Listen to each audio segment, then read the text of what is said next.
Hey guys, this is Big Hoss 762 here, and I was sitting at home today watching a few YouTube videos on survival kits and whatnot, and a couple of things I noticed most people don't have when they talk about wilderness survival. I'm not going to go into a full wilderness kit because we all have, there's plenty of good videos out there for that, so you don't need to watch this to find out everything.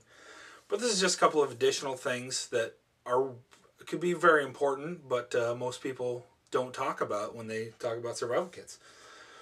So the very first thing I'm going to mention is a lighter. A lot of people have they got their fire steels, waterproof matches, what have you. Lighter's way easier. I've tried using a fire steel, and I didn't try very hard, but it's not as easy as you would think. And so a lighter, is it's way easier. Here's the standard Bic, and then here's a mini Bic right here. You can see that's, smaller than my thumb. These things are tiny.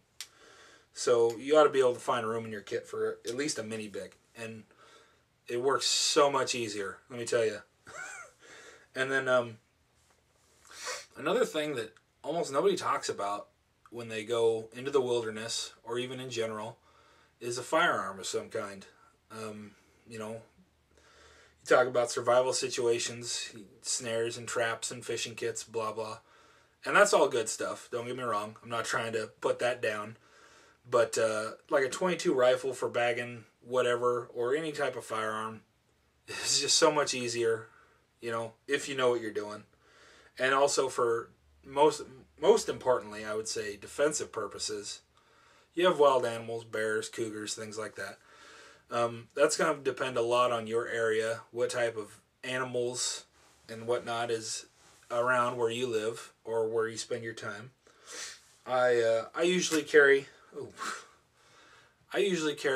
.357 revolver. Here's a smaller one. This is a 5-shot Ruger SP-101 snub nose. This will fit in my pocket.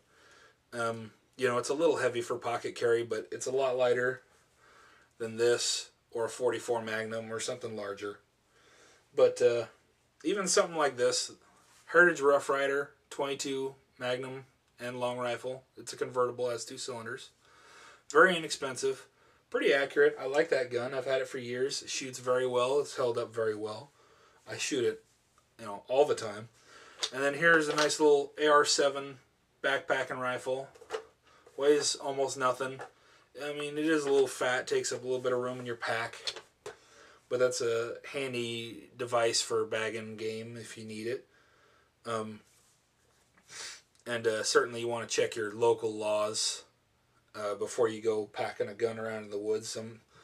Most areas they have means for doing that legally, but some don't, so you want to check and make sure. And also, very, very important if you're going to own a firearm is you need to know how to use it, and you need to be proficient with it.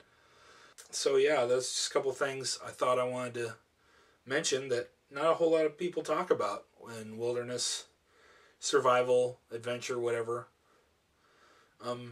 So yeah, thanks for watching.